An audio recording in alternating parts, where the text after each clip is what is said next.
VOA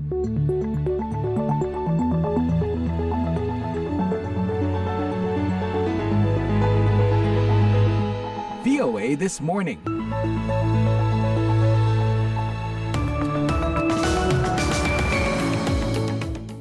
Dari ibu kota Amerika, Washington DC. Hey, apa kabar pendengar? Selamat pagi. VOA This Morning kembali hadir untuk menemani Anda pagi ini, Kamis 2 Mei 2024. Bertepatan Hari Pendidikan Nasional Hardiknas di Indonesia. Tetapi di Amerika, hari ini masih Rabu, 1 Mei, bertepatan Hari Buruh atau May Day. Dan dalam siaran pagi ini tentu VOA akan melaporkan peringatan mengenai Hari Buruh Internasional. Laporan lain kami pagi ini dari Yerusalem, Menteri Luar Negeri Amerika mendesak Israel dan Hamas untuk melanjutkan kesepakatan gencatan senjata. The time is now, and the time is now long past due. Dari Washington, praktik membayar narasumber untuk berita membayangi Hari Kebebasan Pers. Sort of fosters unreliable sources who may be in it for the money and may be shading the truth. Laporan lain terkait pemilu di Amerika, warga Amerika keturunan Asia menjadi kelompok pemilih dengan pertumbuhan tercepat. Saya Karina Amkas, kita buka jendela VOA This Morning yang tentunya mendekatkan Anda pada dunia dengan berita dunia. Untuk tahun kelima berturut-turut, sekitar 8 dari 10 orang Amerika memiliki pandangan yang tidak menyenangkan tentang Tiongkok. Banyak yang mengatakan bahwa membatasi kekuasaan Tiongkok adalah prioritas utama, menurut survei opini publik yang dirilis Rabu. Pew Research Center yang berbasis di Washington mengatakan 81% warga Amerika mempunyai pandangan yang tidak baik terhadap Tiongkok. Itu termasuk 43% yang berpandangan sangat tidak baik terhadap negara itu. Pandangan seluruh warga Amerika terhadap Tiongkok masih cukup negatif, kata peneliti Pew, Christine Huang kepada VOA. Ideologi politik dan usia diketahui memiliki dampak yang berbeda terhadap persepsi masyarakat terhadap Tiongkok. Pew tidak meneliti mengapa umumnya orang Amerika berpandangan negatif terhadap Tiongkok. Mereka hanya meneliti persepsi pengaruh Tiongkok, ujar Huang. Menteri Luar Negeri Amerika Antony Blinken Rabu mengatakan kepada wartawan bahwa kemajuan nyata dan bisa dibuktikan dicapai untuk memasukkan bantuan ke Gaza. Ia menekankan bahwa bantuan ke Gaza telah menjadi prioritas Presiden Biden sejak awal dan fokus setiap lawatannya ke wilayah itu sejak 7 Oktober. Blinken menyoroti kolaborasi yang sangat penting antara Israel, Yordania, dan PBB dalam memfasilitasi bantuan. Ia menambahkan bahwa Amerika mungkin tinggal seminggu lagi mempunyai koridor maritim sendiri untuk distribusi bantuan. Tetapi ia mendesak bantuan dipercepat karena masyarakat Gaza sangat membutuhkan. The progress is real, but given the immense need in Gaza. Kemajuannya memang nyata, tetapi mengingat besarnya kebutuhan di Gaza, distribusi ini perlu dipercepat dan berkelanjutan, kata Blinken. Blinken melakukan lawatan ketujuhnya ke wilayah itu sejak Oktober. Dalam lawatan yang mencakup Arab Saudi dan Yordania, ia mendesak Hamas agar menerima usul gencatan senjata terbaru yang disebutnya merupakan kemurahan hati pihak Israel yang luar biasa.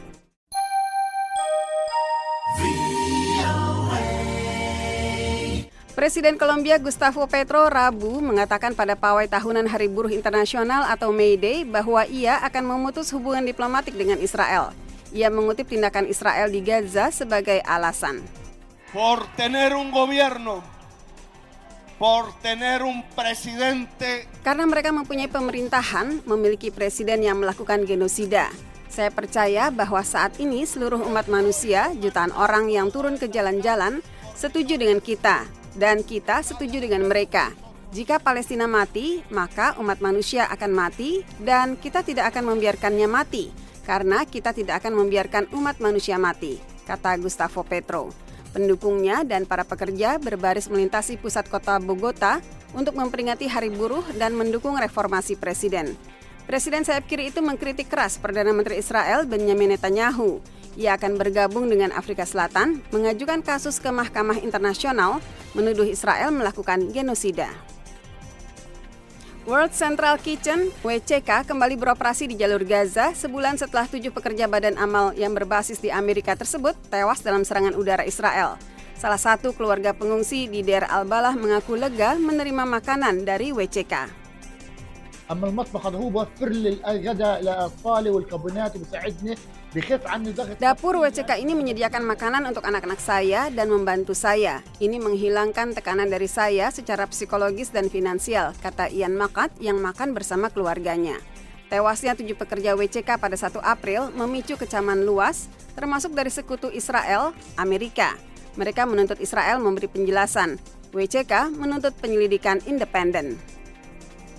Ketua fraksi Demokrat yang mayoritas di Senat, Chuck Schumer, mengatakan Kongres harus melakukan apa saja untuk mengakhiri larangan federal terhadap ganja dan mengatasi dampak buruk perang melawan narkoba, khususnya terhadap orang kulit berwarna.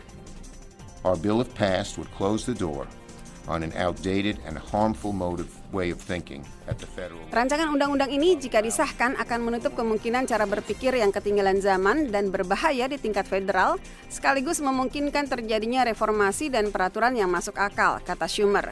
RUU Cannabis Administration and Opportunity Act itu diperkenalkan sehari setelah Presiden Joe Biden berupaya mengklasifikasi ulang ganja sebagai obat yang tidak terlalu berbahaya.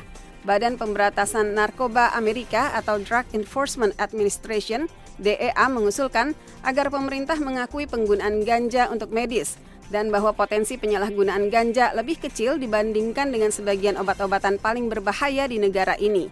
Namun, undang-undang itu tidak akan langsung melegalkan ganja untuk penggunaan non-medis. Pada Oktober 2022, Biden menyuruhkan undang-undang ganja federal ditinjau ulang.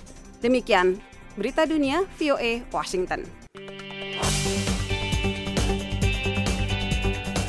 VOA This Morning dari Berita Dunia, kini kita ke laporan wartawan. Menteri Luar Negeri Amerika, Antony Blinken, Rabu berada di Israel untuk mendesak kesepakatan gencatan senjata.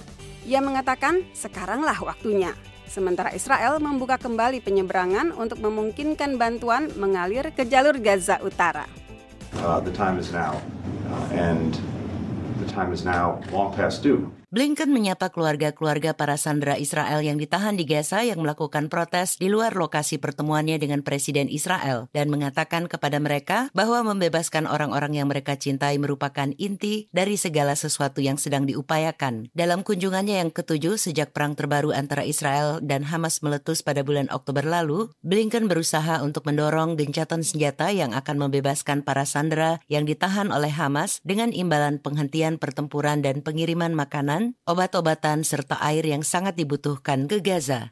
Para tahanan Palestina juga diharapkan akan dibebaskan sebagai bagian dari kesepakatan tersebut. Pada tanggal 7 Oktober, para militan melancarkan serangan yang belum pernah terjadi sebelumnya ke Israel Selatan, menewaskan sekitar 1.200 orang, sebagian besar warga sipil, dan menculik sekitar 250 sandera. Israel mengatakan bahwa para militan masih menahan sekitar 100 sandera dan jenazah lebih dari 30 orang lainnya. Perang Israel-Hamas telah meratakan sebagian besar wilayah utara Gaza dan kelaparan akan segera terjadi bagi ratusan ribu warga sipil yang masih bertahan di sana. Menurut pejabat kesehatan setempat, pengeboman dan serangan darat Israel di Gaza selama hampir 7 bulan telah menewaskan lebih dari 34.500 warga Palestina dan memicu bencana kemanusiaan. Sementara itu, sebagaimana yang disampaikan Blinken sehari sebelumnya, Israel pada hari Rabu membuka kembali penyeberangan untuk memungkinkan bantuan mengalir ke jalur Gaza Utara yang dilanda bencana. Kolonel Moshe Tetro, Kepala Kogat, Koordinasi dan Administrasi Penghubung untuk Gaza mengatakan,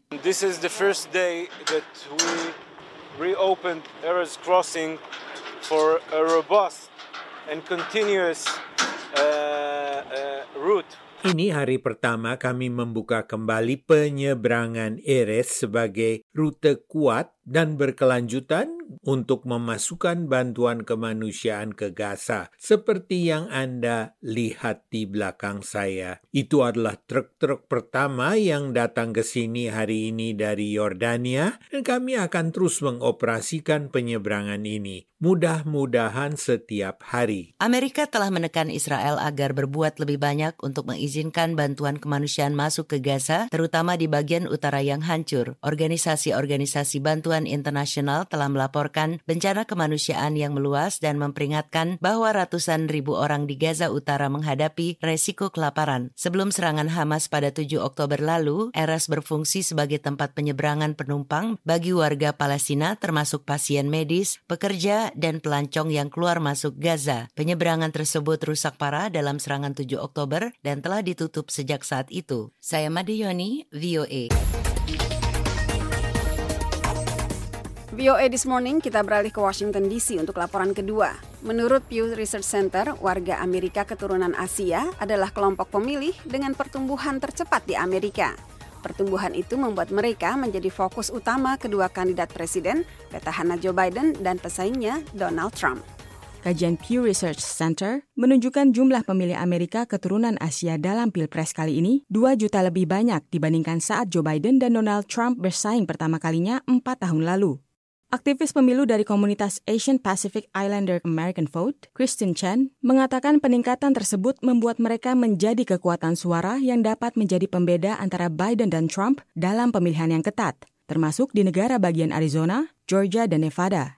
Chen mengatakan, when campaigns are looking for additional votes because elections are being won by thin margins. Saat tim kampanye mencari suara tambahan karena pemilu dimenangkan dengan selisih tipis, mereka benar-benar perlu melirik pemilih Asia Amerika. Karena pada tahun 2020, lebih dari 21% pemilih kami baru memilih pertama kalinya. Jadi kami sangat antusias, kata Chen. Apa yang dicari oleh para pemilih Asia Amerika dalam diri seorang presiden? VOA bertanya kepada beberapa di antara mereka. Bagi saya, tidak masalah dengan usia, selama mereka dapat melakukan pekerjaan dan membantu semua warga negara untuk mendapatkan yang lebih baik, pekerjaan yang baik, kesempatan bisnis yang baik, mencoba melindungi kita dari perang. I like to see more younger people in power because they have more time. Saya ingin melihat lebih banyak orang yang lebih muda memegang kuasa karena mereka punya lebih banyak waktu dan terutama mereka lebih kuat. Bukan berarti orang yang lebih tua tidak bisa, tetapi inilah saatnya bagi generasi baru. Berdasarkan hasil jajak pendapat Associated Press akhir tahun lalu, para pemilih Asia Amerika, Kepulauan Pasifik, dan penduduk asli Hawaii sangat peduli dengan isu ekonomi dan kebijakan luar negeri, di mana sekitar 3 dari 10 orang mengatakan bahwa prioritas mereka adalah inflasi dan imigrasi. Healthcare, issues on healthcare, immigration, very important for me. Isu-isu tentang layanan kesehatan, imigrasi sangat penting bagi saya, termasuk hak pilih, dan memastikan bahwa pemilu tidak diutak-atik dan semuanya sah. The 3 issues important to me include immigration. 3 isu yang penting bagi saya adalah imigrasi, ekonomi, dan perang di Ukraina dan Israel, serta potensi eskalasi konflik di Timur Tengah. Pemilih Amerika keturunan Asia menjadi faktor penting dalam pemilihan sela di negara bagian Pennsylvania 2 tahun lalu dan diperkirakan akan menjadi fokus bagi kedua kandidat presiden Amerika di negara bagian kunci dalam pemilihan presiden bulan November nanti. Tim VOA melaporkan.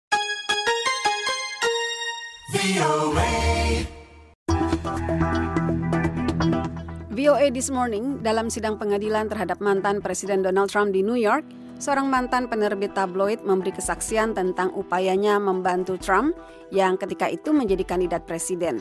Ia menerapkan catch and kill, berita-berita negatif terhadapnya. Inilah praktik yang dikenal sebagai jurnalisme buku cek. Okay, thank you very much. This gag order is not only unique, it's totally unconstitutional.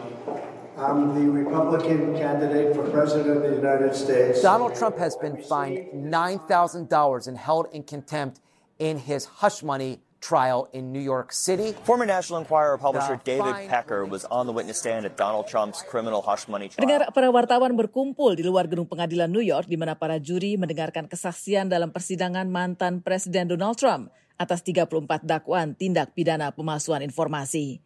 Mantan presiden ini dituduh menyembunyikan pembayaran yang dimaksudkan untuk menekan berita-berita negatif tentang dirinya dalam upaya untuk mempengaruhi hasil pemilu 2016.